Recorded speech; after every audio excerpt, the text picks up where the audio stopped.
Merhabalar. Bugün cildimizi derinlemesine temizleyecek, arındıracak ve cildimizin bir ay gibi kısa süre içerisinde renk tonunu açıp bembeyaz olmasını sağlayacak. Aynı zamanda lekelerin yok olmasına yardımcı olacak çok güzel bir uygulama yapacağız. Yapacağımız uygulama iki aşamadan oluşuyor. İlk aşamada peeling yaparak cildimizi ölü hücrelerden arındıracağız. İkinci aşamada yapacağımız maske ise hem cildimizin renk tonunu açmaya yardımcı olacak hem de biraz daha gözenekleri sıkılaştırıp daha pürüzsüz, daha güzel bir görünüme sahip olmamızı sağlayacak. Ve bu uygulamaları hepimizin evinde bulunan malzemelerle yapacağız. Gerçekten çok kolay. Eğer üşenmeyip haftada 2 kez düzenli uygularsanız dediğim gibi bir ay içerisinde sonuç almaya başlayacaksınız. Vakit kaybetmeden hazırlayalım o zaman.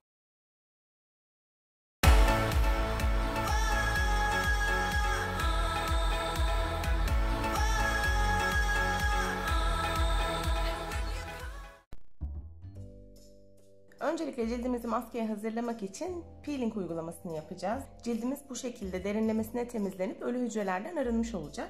Peeling için kullanacağımız malzemeler Nescafe, şeker ve zeytinyağı.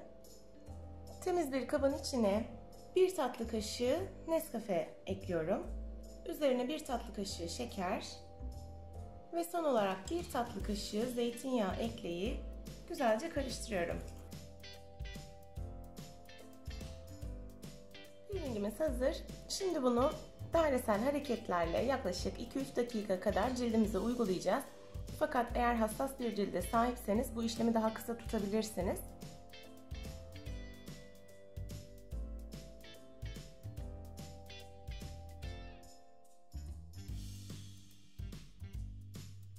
Uygulamasını birkaç dakika yaptıktan sonra cildimi yıkadım. Maskeye hazır artık. Şimdiden çok yumuşak oldu cildim gerçekten. Şimdi maske uygulamasına geçelim. Maske için kullanacağımız malzemeler pirinç unu, yoğurt, Nescafe ve çok az bal kullanacağız.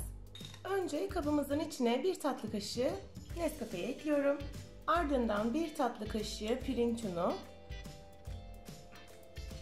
Güzelce karıştıralım. Şimdi bu karışımın içine yarım tatlı kaşığı bal ekleyeceğiz. Son olarak 1 veya 2 tatlı kaşığı yoğurt ekleyeceğiz.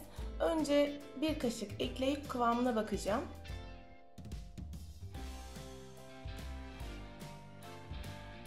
Maskenin sürülebilir bir kıvamda olması gerekiyor. O yüzden siz de yoğurdu yavaş yavaş eklerseniz daha iyi olacaktır. Eğer çok sıvı halde akışkan bir maskeniz olursa da sonradan biraz daha pirinç unu ekleyerek maskeyi yoğunlaştırabilirsiniz. Maskemizin kıvamı bu şekilde olacak. Ben 1 kaşık yoğurt kullandım. Hatta sonrasında 1 çay kaşığı daha pirinç unu ekledim. Biraz daha kıvamlı olsun istedim çünkü. Şimdi bu maskeyi cildimize uygulayıp 20-25 dakika bekledikten sonra cildimizi temizleyeceğiz. Artık uygulamaya hazır.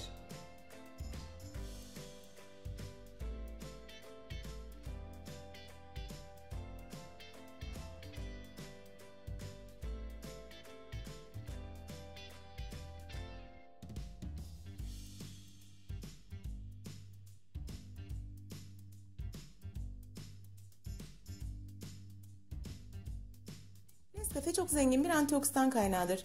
Kahvedeki kafein cildi uyarır ve yüzde kan akışını sağlar. Bu da cildimizin parlak görünmesine sebep olur. İnce çizgileri en aza indirir ve nem kaybına karşı korur. Ayrıca yaşlanma karşıtı için ideal bir seçimdir.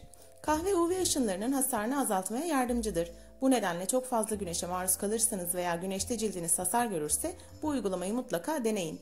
Bu maske içine eklediğimiz diğer etkili malzemelerin yardımıyla da cildinizi hasardan kurtarmaya yardımcı olacak, güneş lekeleri, akne izleri ve pigmentasyonu giderecek ve cildinizi daha beyaz, parlak ve lekesiz hale getirecektir. Videoyu faydalı bulduysanız beğen butonuna basmayı ve kanalıma abone olmayı unutmayın lütfen. Yeni videolarda tekrar görüşmek üzere, hoşça kalın.